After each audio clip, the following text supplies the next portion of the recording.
¿Se ha preguntado alguna vez por qué el ser humano tiene que sufrir? ¿Por qué el ser humano tiene que experimentar problemas? ¿Por qué el ser humano tiene que sufrir mucho en muchas ocasiones? Y más aún, ¿por qué Dios permite que el ser humano sufra, tenga dolores, tenga situaciones difíciles? ¿Por qué? El libro de Job es un libro muy antiguo. Muy antiguos. De hecho, se piensa que es uno de los libros, si no es el libro más antiguo escrito, donde precisamente hay una explicación de por qué el ser humano sufre, por qué el ser humano tiene problemas. Por ahí se escucha algo, una musiquita, Samuel, verifícate, el celular creo que es. Y el libro de Job da esa explicación. Dice que en una ocasión estaban reunidos los hijos de Dios. Y esa expresión de los hijos de Dios en el Antiguo Testamento se utiliza solamente para los ángeles. No se utiliza para los seres humanos en el Antiguo Testamento. Así que cuando dice que estaba Dios reunido con sus hijos, eran los ángeles, todo ese cuerpo celestial, serafines, querubines, todo ese ejército. Pero en medio de esa reunión hay un personaje que se coló. En medio de esa reunión, que no era parte ya de ese ejército, ya no era parte de esa familia, pero entró a la reunión. Se llama Satanás. Entró a esa reunión. Porque Satanás, que el Señor lo reprenda, él nunca va a esperar una invitación tuya para entrar a tu casa, para estorbar tu familia, para tratar de entrar a tu corazón. Él no espera invitación. Él lo que siempre busca es que haya una pequeña abertura, una pequeñita abertura, para entonces él entrar sin invitación ninguna. Ese es su modus operandi. Por lo tanto, si ya tú sabes que Satanás no necesita invitación y que él va a estar pendiente para entrar a tu casa o a tu corazón, ¿qué entonces debemos hacer? Evitar que hayan aperturas en nuestra vida espiritual, que hayan aperturas en nuestra familia para que él entre, porque él va a entrar. La Biblia dice que él anda como león rugiente, merodeando, buscando.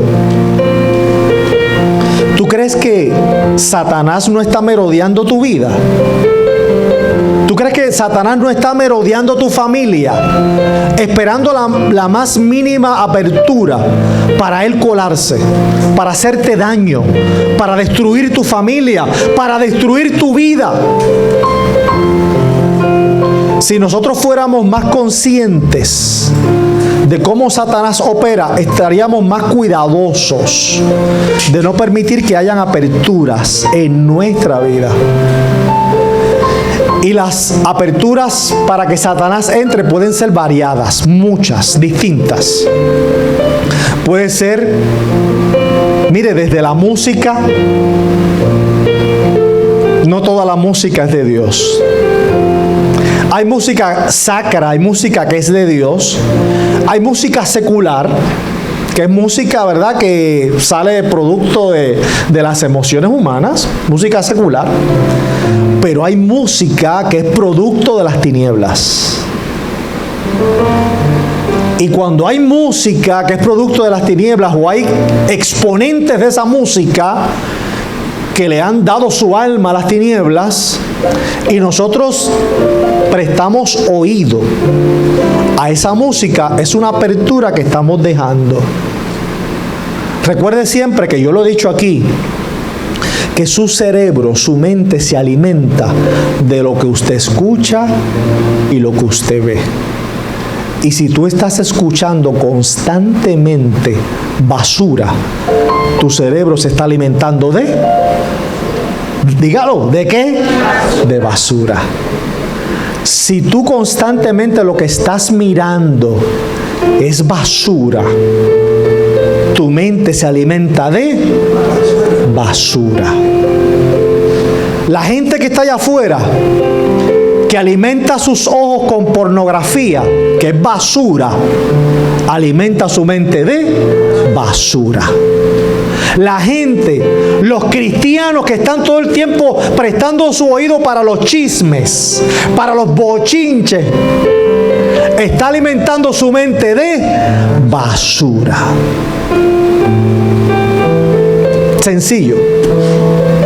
Yo creo que es algo que todos podemos entender, ¿verdad? Así que todo lo que usted preste oído y su vista son los canales por los cuales su mente se está alimentando. Y muchas veces nos quejamos de que, ay, tengo tanto pensamiento negativo, estoy tan lleno de ansiedad,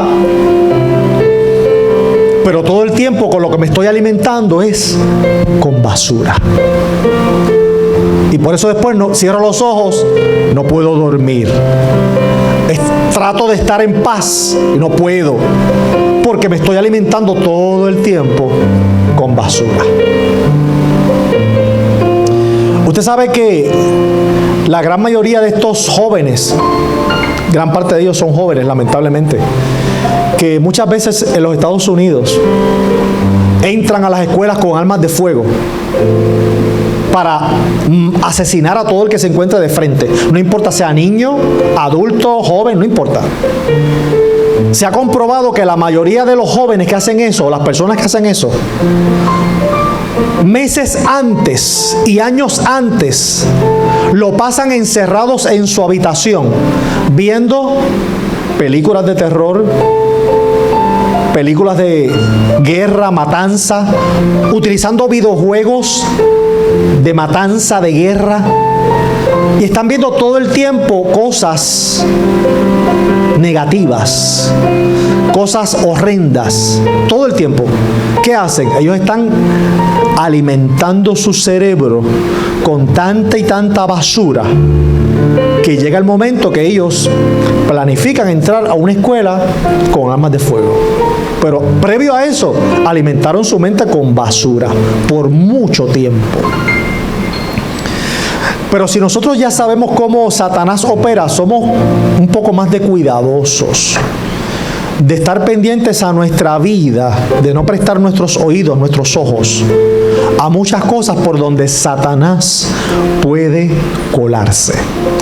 Y dice Job, que el libro de Job, que Dios estaba en esa reunión, Satanás se había colado, porque siempre se cuela, y Dios le habla directamente a Satanás y le dice, ¿de dónde vienes? Dios sabía de dónde Satanás venía, pero Dios siempre permite que sus criaturas se expresen, hablen.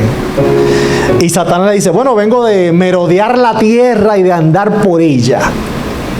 Vengo de estar por ahí, dar la vuelta. Estaba por ahí jangueando y vi que tú tenías un party y vine acá para el party.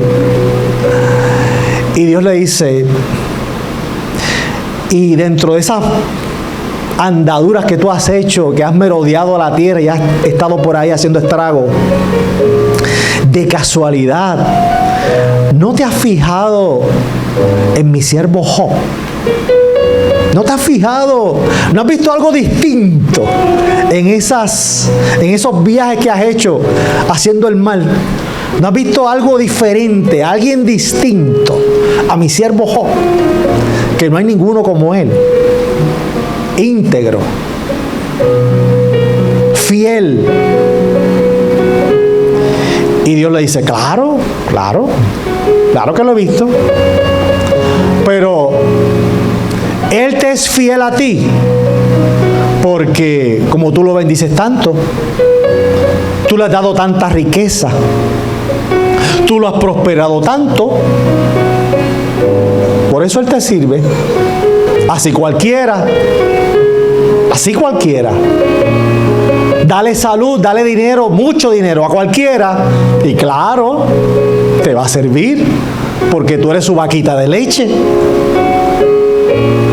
Pero quítale sus bienes, quítale su dinero, quítale la prosperidad, cierra la llave, a ver si el gas pela.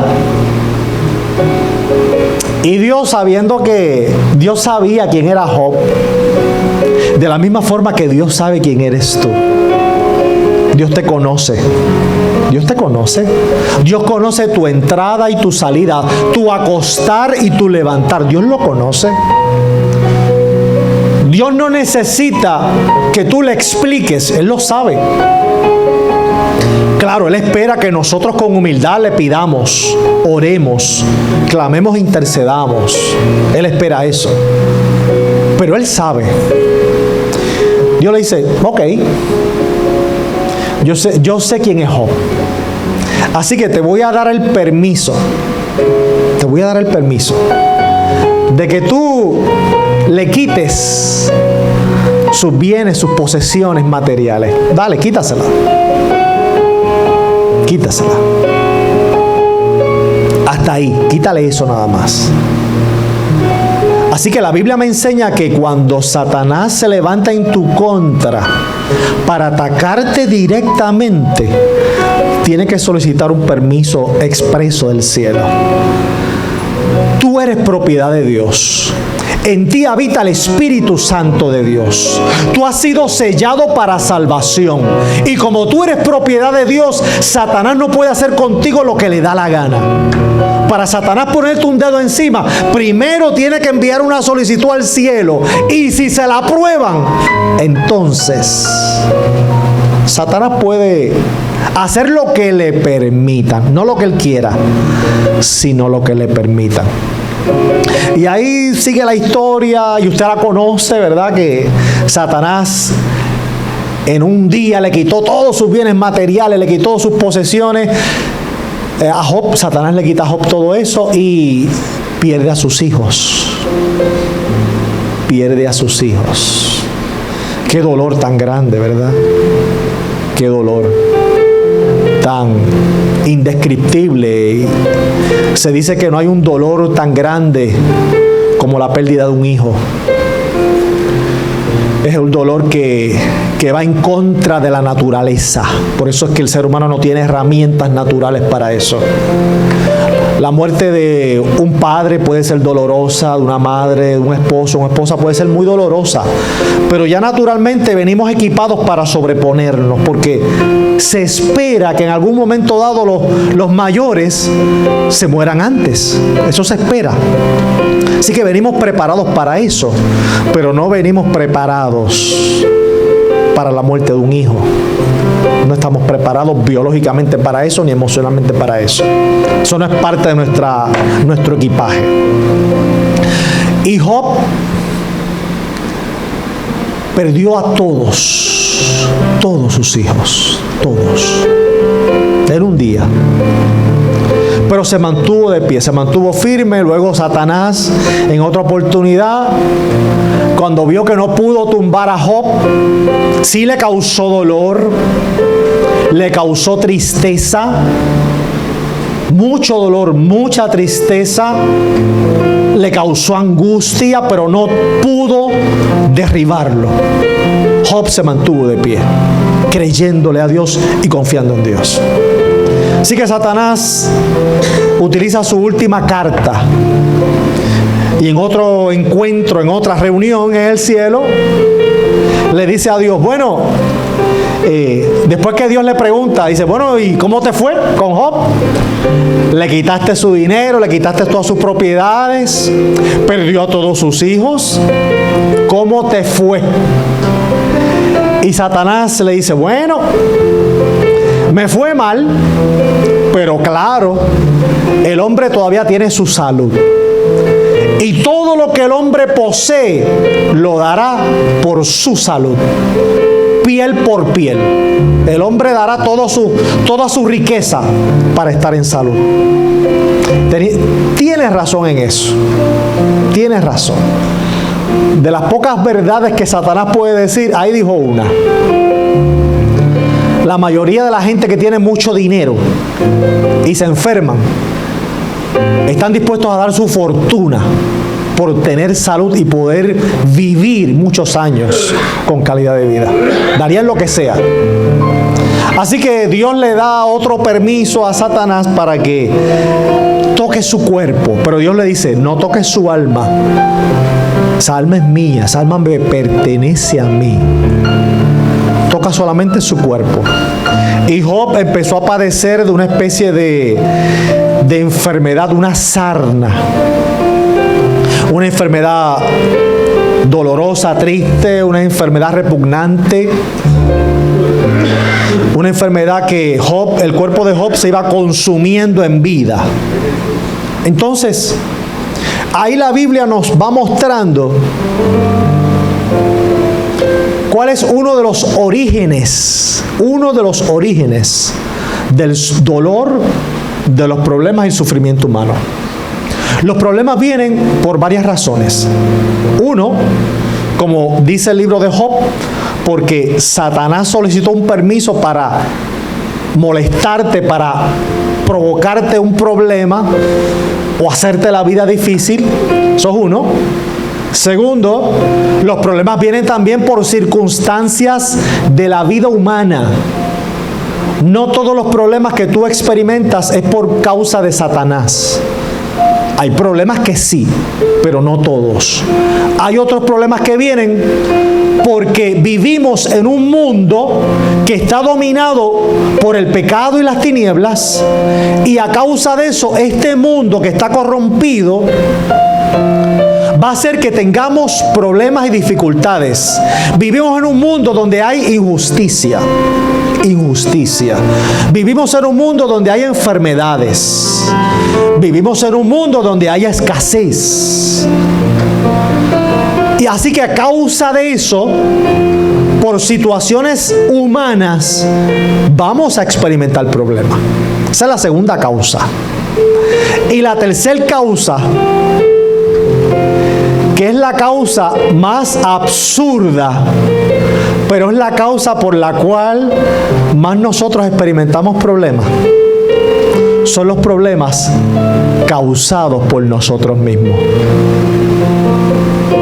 Y digo que es absurdo porque es así. Nosotros mismos provocamos muchas veces nuestros propios problemas. No Satanás, no el mundo, yo.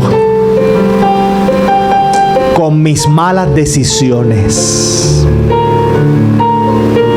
Con mis malas decisiones. Con la poca disciplina espiritual que tengo muchas veces. Y permito que mis emociones y mis concupiscencias tomen el control de mi vida. Y me meto en problemas. ¿Pero quién se metió en ese problema? Yo. Porque yo sé que la Biblia me dice, camina por acá, pero a mí me da con caminar por acá. La Biblia me dice que consulte y ponga todas mis decisiones y mis caminos en las manos de Él, pero entonces yo tomo las riendas de mi vida y tomo mis propias decisiones sin consultar con el Señor.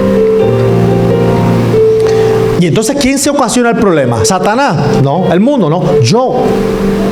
Yo me metí en el problema. Y la mayoría de mis problemas, la mayoría de tus problemas, los provocamos nosotros. Nosotros. De hecho,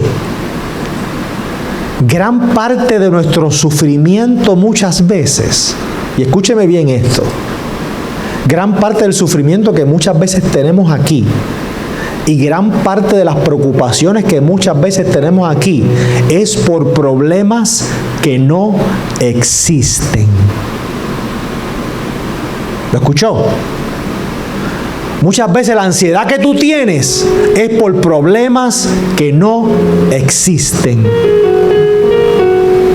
Me llega un pensamiento: ay, Dios mío, pero ¿y cuándo va a pasar esta pandemia? ¿Y qué va a pasar? Y ahora salió otra variante que la llaman el perro del infierno.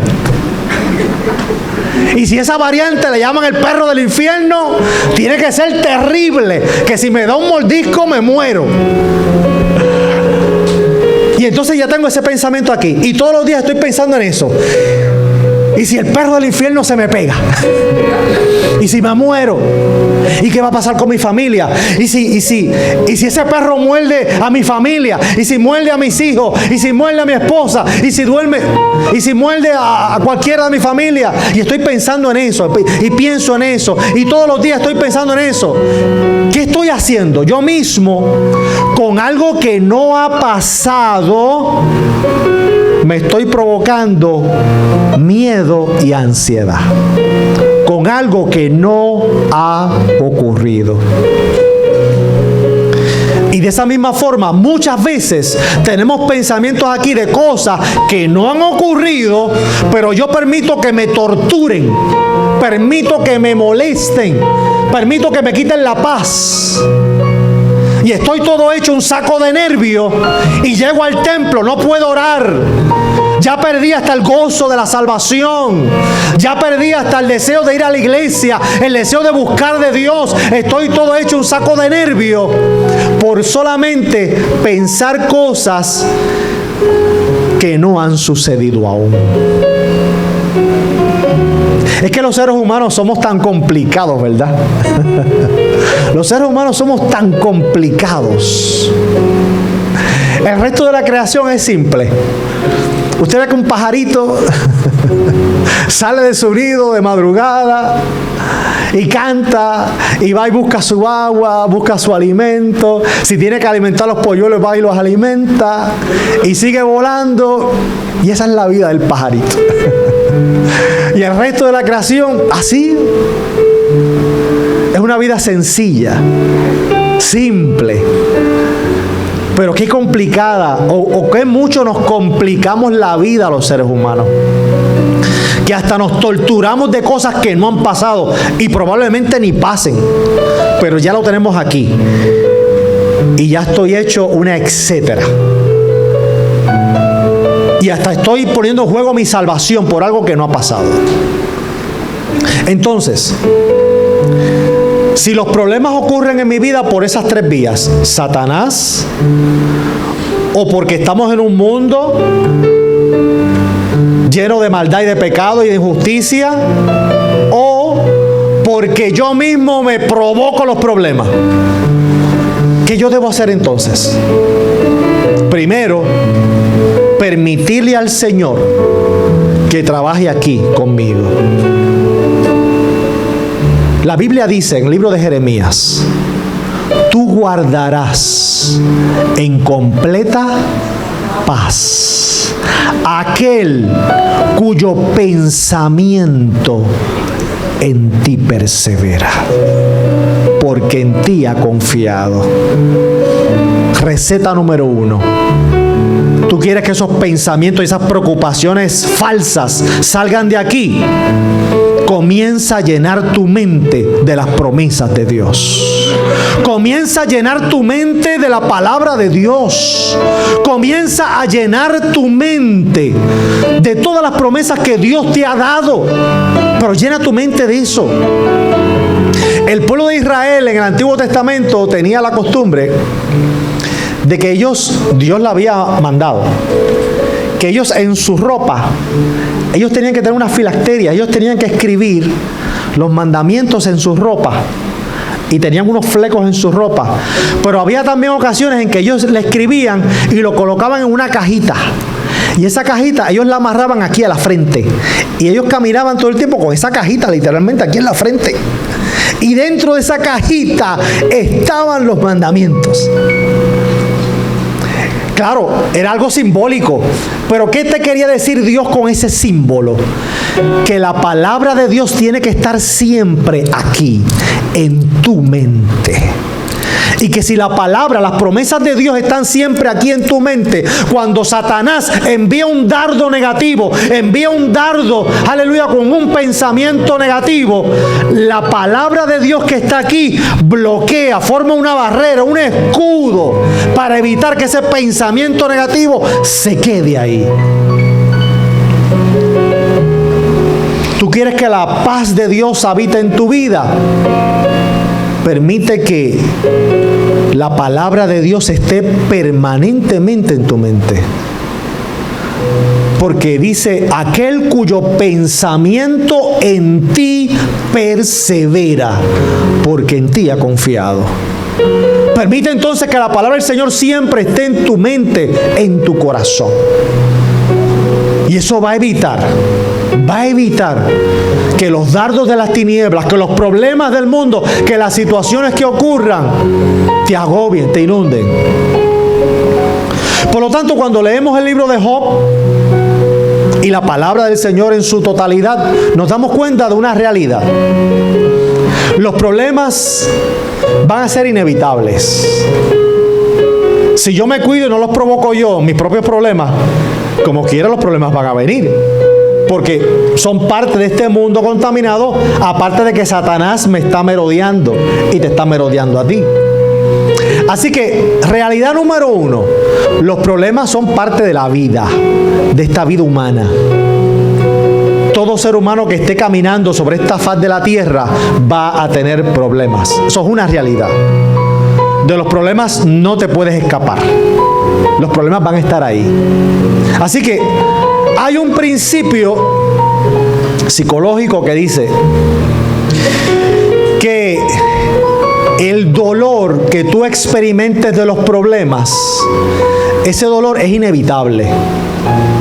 Por más que lo evite, algo va a pasar que te va a causar dolor. Una enfermedad, una pérdida, una crisis de relaciones.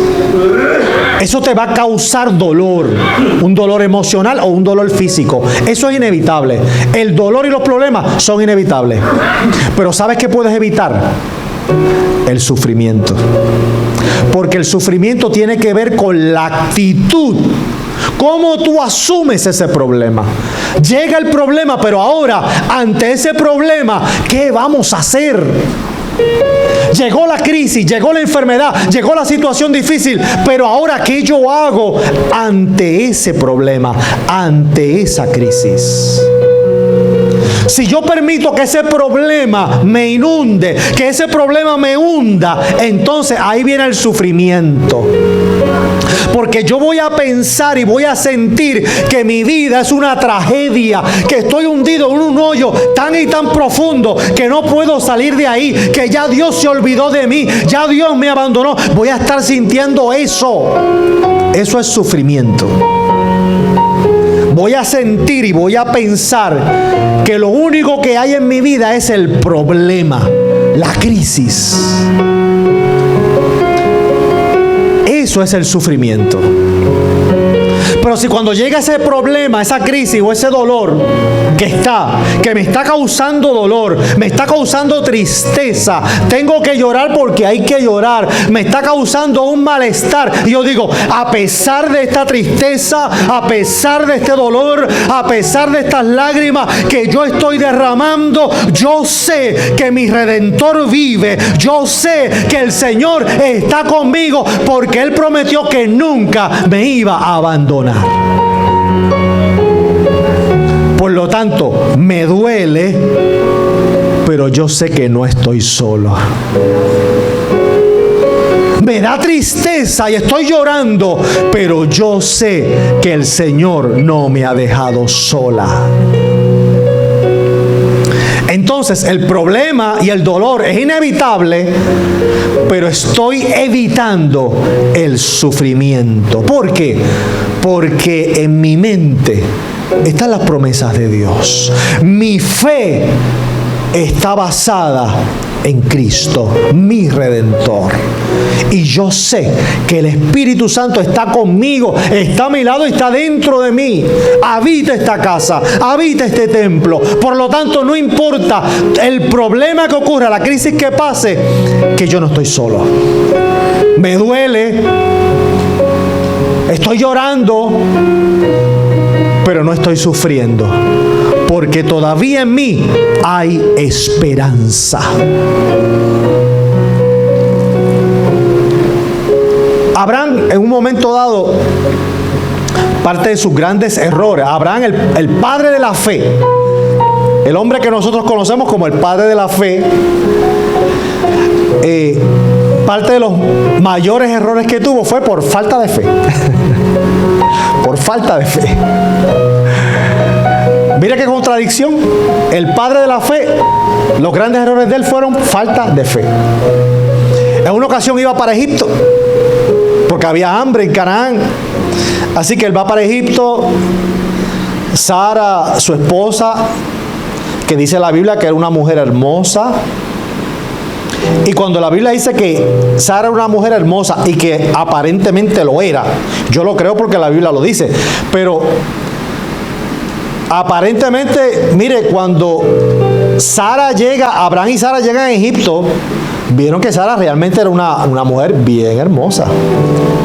¿Y sabe cuántos años tenía Sara? 75. 75. Y la Biblia dice que Sara era hermosa. Y cuando Faraón la vio, se le salieron los ojitos. Y dice: ¡wow! Esta doñita está preciosa, está hermosa. Yo quiero que esta doñita sea parte de las mujeres del Faraón. Claro, parte de ese deseo que el Faraón estaba teniendo fue por culpa de Abraham. Porque Abraham, cuando va a llegar a Egipto, le dice a Sara: Sara, si te preguntan que tú eres mi esposa, calla, no digas que tú eres mi esposa, porque tú eres bien linda. Y por culpa tuya, si el Faraón quiere quedarse contigo, me va a tumbar la cabeza para él quedarse contigo. Por lo tanto, tú vas a decir que tú eres mi hermana. Y con eso, pues yo puedo tener un poco de juego de pierna y defenderme un poquito allí y decir varias cosas para tratar, tú sabes, de protegerte. Pero dice que eres mi hermana, no digas que eres mi esposa. Claro, Abraham estaba diciendo una media verdad, porque Sara era media hermana de él, media. Pero yo les he dicho a ustedes muchas veces que las medias verdades son mentiras. Las medias verdades son mentiras, realmente. La verdad es verdad, punto. Una media verdad, eso es una mentira adornada. Así que Abraham hizo que Sara mintiera, y Abraham mintió. Falta de fe, porque Abraham sabía que Dios le había dado una promesa. Abraham sabía lo que ya Dios le había dicho, así que Abraham podía estar confiado que nada le iba a pasar. Pero le faltó la fe. Así que llegó allá y pues como dijeron que Sara era hermana de él, pues el Faraón se le salieron los ojitos y dijo: espérate, que esta doña está preciosa. Son 75 primaveras, pero wow. Y dijo: no. Y entonces cuando el Faraón tomó esa decisión, tuvo un sueño. Dios entonces tuvo que sacar la cara por Abraham y por Sara. Lo que nos pasa muchas veces cuando nosotros, como decimos en nuestro argot, metemos la pata, cometemos errores, que decimos: ay Señor, ¿y ahora qué hago? Y oramos: Señor, ayúdame. Y entonces Dios saca la cara por nosotros, por su misericordia. Entonces Dios saca la cara por Abraham y por Sara. Se le presenta a Faraón en sueño y le dice: no la toques porque esa doñita es mi profeta y tiene dueño, tiene esposo, tiene marido, así que no te atrevas a tocarla, le dijo Dios a Faraón. Y Faraón al otro día se levantó molesto y llamó a mandar a Abraham y le dijo: chico, pero por poco tú haces que Dios me maldiga. ¿Por qué tú no me dijiste que esta mujer preciosa era tu esposa? Me dijiste que era tu hermana. Así que arranca y recoge lo tuyo y desaparécete, porque no quiero verte por todo esto. Por poco me haces que Dios me maldiga. Y Abraham se fue de allí. Pero después vuelve y pasa lo mismo. Abraham llega a un área que era dominada por un patriarcado que se llamaba Abimelech. Y Abraham vuelve y hace lo mismo. Le dice a Sara: tú di que eres mi hermana, no digas que eres. Parece que Sara era una mujer de verdad bien preciosa. Y eran problemas que Abraham se buscaba.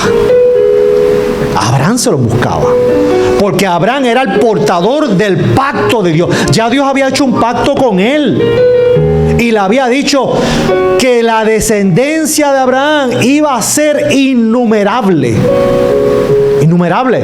En una ocasión Dios le dice: Abraham, sal afuera de la tienda.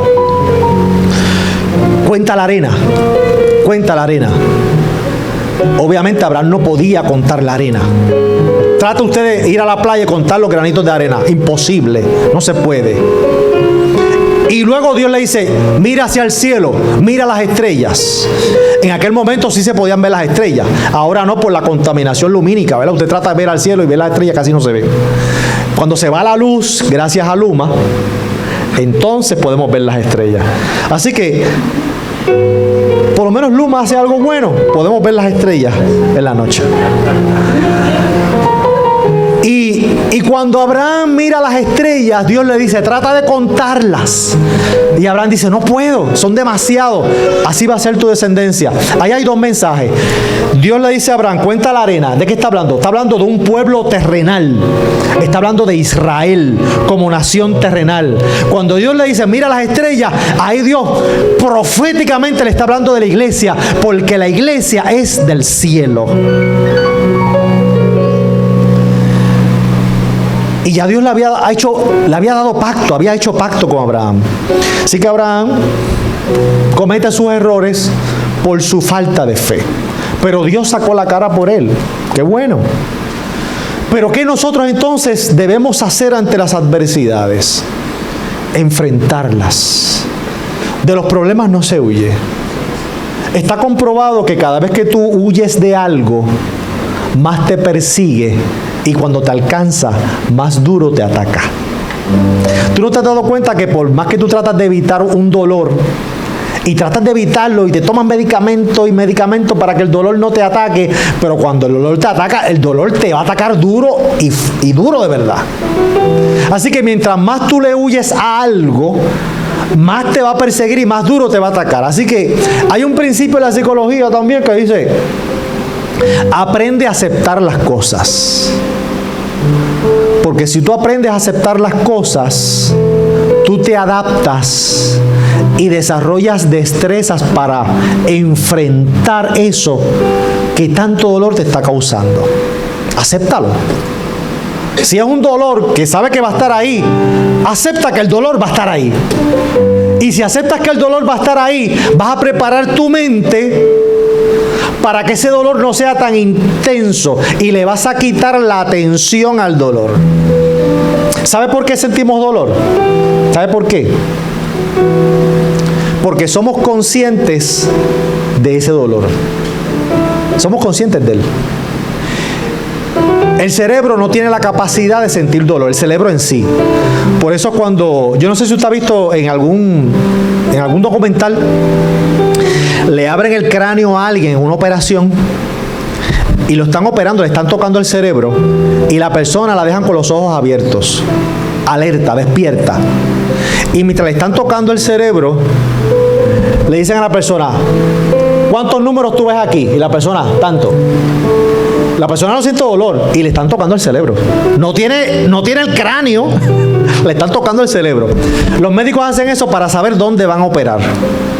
Porque saben, si le dicen: mira, cuenta del 1 al 10, como está aquí, 1, 2, 3, 4, y el médico tocó por acá, y va 1, 2, 3, 4, 100, 200, 300, 400, 500, pues ya el médico sabe que aquí no puede tocar.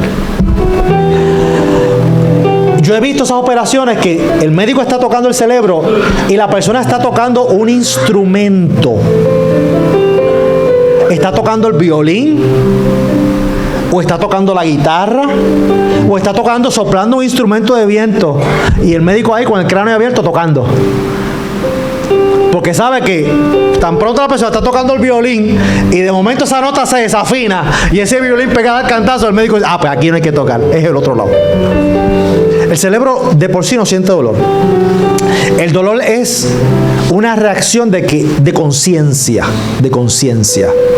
Si tú le prestas atención a que algo te duele, más te va a doler.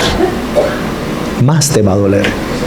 Si tú le quitas la atención a ese pensamiento de que esto me duele aquí, y tú tratas de quitarle la atención a ese dolor, la intensidad del dolor baja. Pruébelo para que usted vea. Pruébelo. El próximo dolor que usted le dé, distraiga su mente, ponga su mente en otra cosa. Claro, el dolor va a estar, pero mientras más tú tratas de distraer la mente, la intensidad va bajando. Va bajando. Porque la clave está en la atención que tú le pones a ese dolor. Así que, ¿qué sucede cuando muchas veces nosotros estamos en tantas adversidades? Si nuestra atención está puesta en el problema, está puesta en la adversidad, vamos a sentir que ese problema es eterno. Vamos a sentir que ese problema no tiene solución. Pues vamos a sacar entonces la atención. Quítale poder al problema. Quítale poder a la enfermedad. Quítale el poder al dolor. Quítale el poder a esa adversidad. Quítale ese poder. Y esa atención, ese poder, ponlo en la palabra de Dios. Dale toda esa atención a Cristo.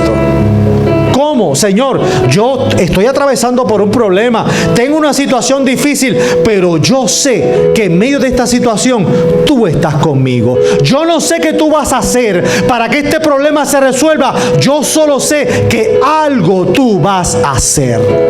Yo sé que mi vida está en tus manos. Le estás quitando el poder al problema y lo estás poniendo en Dios. Lo estás poniendo en Cristo. Porque es lo que debemos hacer frente a los problemas.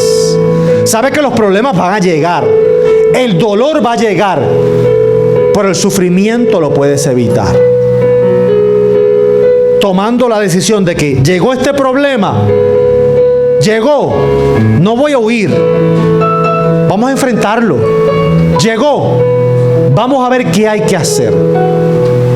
Sabe que los problemas en la vida, de acuerdo a la perspectiva que tú tengas, ese problema o es un problema o es otra cosa.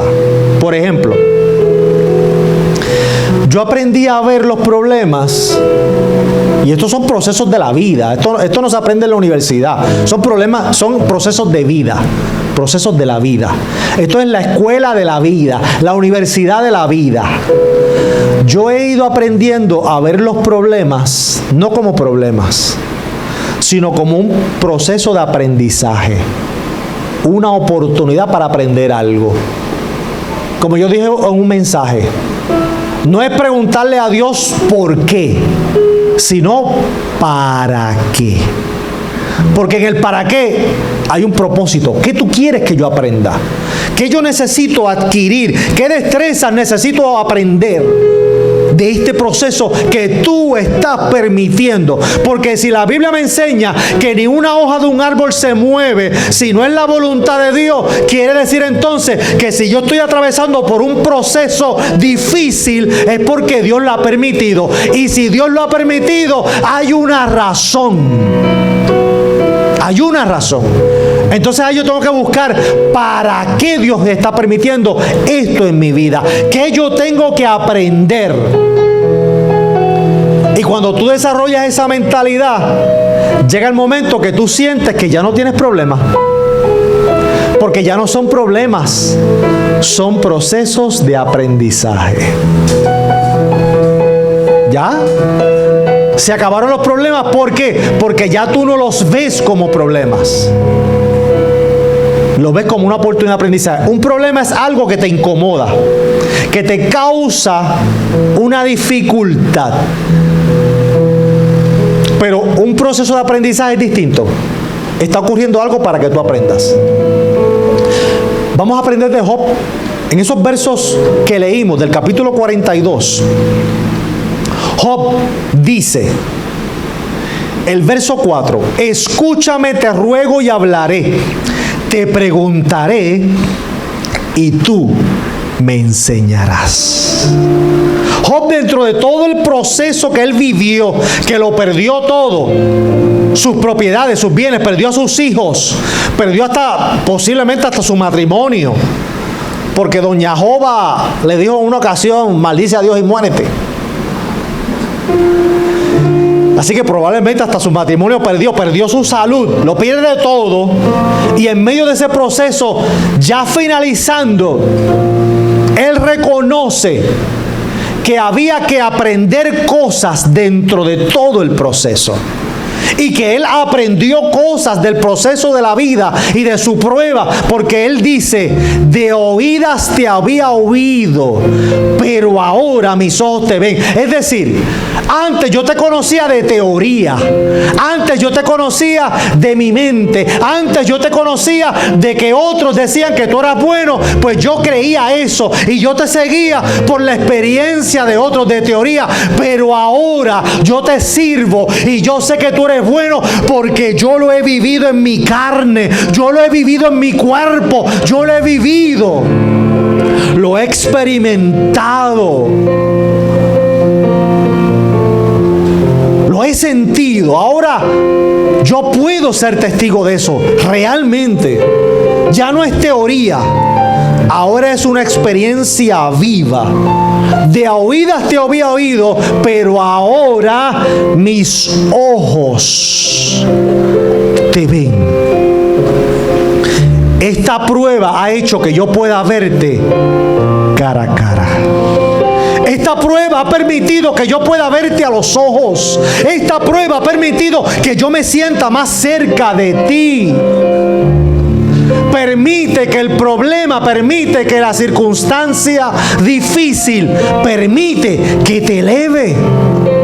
Permite que ese viento de la tormenta te eleve. Haz como el águila. Llega el viento de la tormenta, el águila no se pone a pelear con el viento, el águila se queda quieta y extiende sus alas para que el viento haga el trabajo, y el viento la eleva. La eleva. Y cuando ella está sobre la tormenta, entonces ahí ella empieza a planear y ella empieza a volar hacia donde ella quiere. Pero el águila no pelea con la tormenta, ella deja que el viento la eleve. No pelees con el problema, deja que Dios te eleve. Descansa en el Señor, descansa en Cristo, deja que el Espíritu Santo extienda tus alas y deja que la crisis te eleve para que tú puedas ir sobre el problema y puedas llegar a unas alturas y tú puedas decir como Job, de oídas te había oído, pero ahora gracias a este problema, gracias a esta enfermedad, gracias a esta crisis, ahora puedo verte cara a cara, ahora puedo verte a los ojos, ahora puedo verte cerca y sentirte mucho más cerca de mí. Eso es lo que podemos aprender de los problemas de la vida. Y como cristianos, estamos llamados a eso. Estamos llamados a aprender de los problemas. Estamos llamados a aprender de las crisis. Estamos llamados a aprender a ver a Dios en medio de la tormenta. Estamos llamados a ver a Dios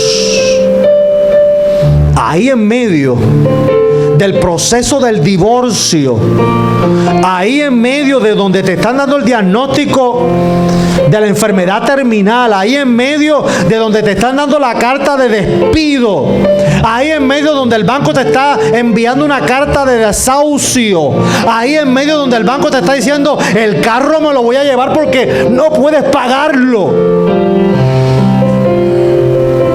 En medio de todo eso, el Señor quiere que aprendamos a verlo, a verlo.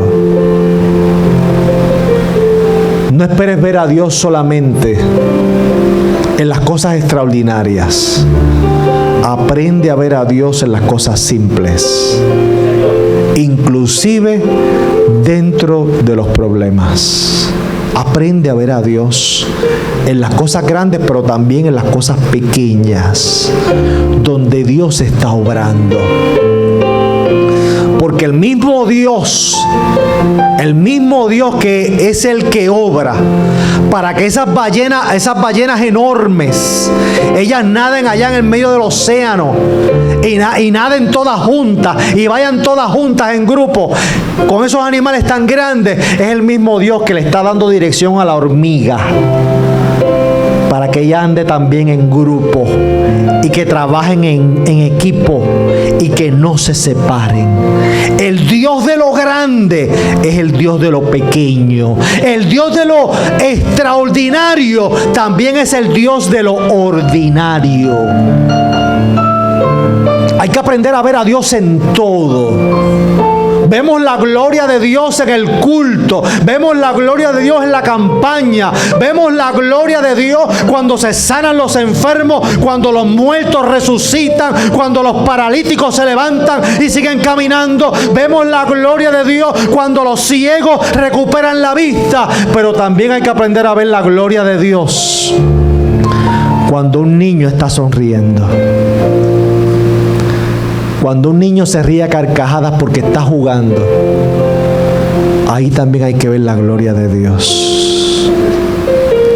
Ver la gloria de Dios en la sonrisa de tu esposo, de tu esposa, en la compañía de tus seres amados. Ver la gloria de Dios en la compañía de tus padres, que los tienes vivos todavía. Los tienes vivos todavía. Ver la gloria de Dios en eso. Cuando aprendemos a ver la gloria de Dios en lo extraordinario, pero también en lo cotidiano, en lo ordinario, nuestra vida se transforma en otra cosa. Comenzamos a sentir que caminamos en las alturas. Comenzamos a sentir lo que dice el libro de los Efesios, que estamos sentados en lugares celestiales, no porque somos superhombres, supermujeres, no porque tenemos alas aquí en la espalda y ya somos ángeles, no por eso. Somos seres humanos con dificultades, con tropiezos, con debilidades, con problemas, con circunstancias, pero hemos aprendido a ver a Dios en todo. He vivido humildemente y sé tener en abundancia. En todo y por todo he aprendido y he sabido estar tanto en la humillación como en la gloria, en la abundancia y en la escasez. Todo lo puedo en Cristo que me fortalece. Cuando aprendemos a estar en ese rango de cosas extraordinarias, pero también cosas ordinarias, y veo a Dios en todo, yo convierto mi vida en una experiencia de adoración. En una experiencia de adoración. ¿Sabe qué yo hago siempre cada vez que salgo de algún lugar? Por ejemplo, salgo de mi trabajo, voy con mi bulto, salgo por las puertas del lugar, lo primero que hago es que miro hacia arriba. Gracias, Señor, por este día de trabajo. Gracias por este día de trabajo. Salgo de mi casa, gracias, Señor, porque voy a hacer tal cosa. Gracias, Señor, por esto. Gracias, Señor, por lo otro. Gracias, Señor, por esto. Gracias. Comienzo a ver a Dios en todo y comienzo a darle gracias a Dios en todo. Estoy convirtiendo mi vida en una experiencia de adoración y de alabanza. Termino con esto. Los problemas que siempre van a ser permanentes y siempre van a estar ahí. Y el dolor que siempre va a estar ahí. No le des poder a ese dolor, no le des poder a ese problema. Dale poder a la palabra de Dios en tu mente. Permita que las promesas de Dios se queden aquí en tu mente y en tu corazón. Permita que tu vida se transforme por el Espíritu de Dios y no que el problema transforme tu vida. No que el problema te hunda, no que el problema te cambie. No. Sé tú el agente transformador. Cambia tú las circunstancias y no dejes que las circunstancias te cambien a ti. Acuérdate siempre de tu naturaleza. La Biblia dice que tu naturaleza como hijo espiritual, tu naturaleza es ser nación santa, pueblo escogido y adquirido por Dios. Tu naturaleza es ser rey y sacerdote. Tu naturaleza es ser pueblo escogido. Tu naturaleza es ser más que vencedor. Esa es tu naturaleza. Recuerda siempre tu naturaleza y permite que las circunstancias te eleven y te lleven más cerca a la presencia del Señor. Quiero hacer una oración en esta hora.